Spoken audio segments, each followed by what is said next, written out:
The Soviet Union and the United States competed not only by building up their military forces, but also by seeking allies in the developing countries of Latin America, Asia, and Africa.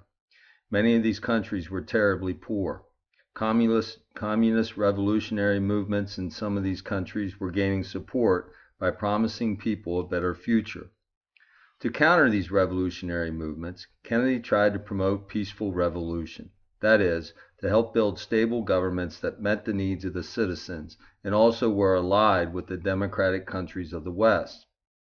2 months after taking office, Kennedy called on all the people of the Western Hemisphere to join in a new Alliance for Progress. The alliance would be a vast cooperative effort to satisfy the basic needs of the people in North, Central, and South America for homes, work, land, health, and schools, much like the Marshall Plan that was used in Europe. The task was a huge undertaking. The administration pledged $20 billion over 10 years to promote economic development and social reform and to prevent revolution. All citizens in the Western Hemisphere, Kennedy declared, had a right to social justice, and that included land for the landless, education for those who were denied education. Soon, however, Latin Americans began to question the benefits of the alliance. Some viewed it simply as a tool of the United States to stop the spread of communism. Because of such doubts, the Alliance for Progress never lived up to Kennedy's expectations. Kennedy's hope for a world in which nations work together peacefully to solve problems was also reflected in his establishment of the Peace Corps in 1961. This program sent volunteers abroad as educators, health workers, and technicians to help developing nations around the world. Paul Cohen was typical of many Peace Corps volunteers. After graduating from college in 1963, he worked in the civil rights movement, tutoring African American children in Maryland. In 1965, Cohen and his wife Rachel joined the Peace Corps and prepared to work in South America. After graduating from the training program at the University of New Mexico, they went to the city of Guayaquil in Ecuador to do community development work.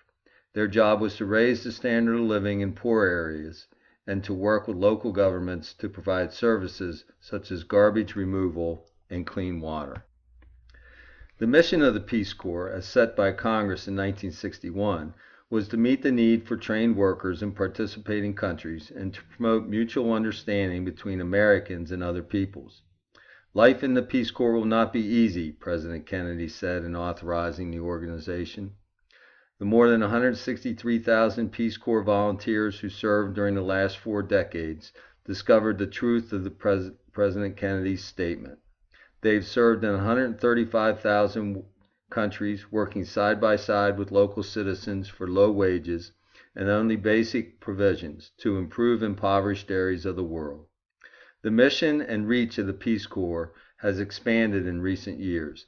In 1990, President George Bush celebrated the talented Americans who are to become the first Peace Corps volunteers to serve in Eastern Europe, in Hungary and Poland. A special crisis corps created in 1995 provided workers who were trained to respond to humanitarian and natural disasters such as hurricanes. And in 2000, the Peace Corps announced that volunteers in Africa in the Crisis Corps would be trained to provide education on HIV and AIDS. A domestic Peace Corps, AmeriCorps, founded in 1994, trains workers in local community service projects in the United States. Volunteers receive various benefits, including money for college, in return for their service.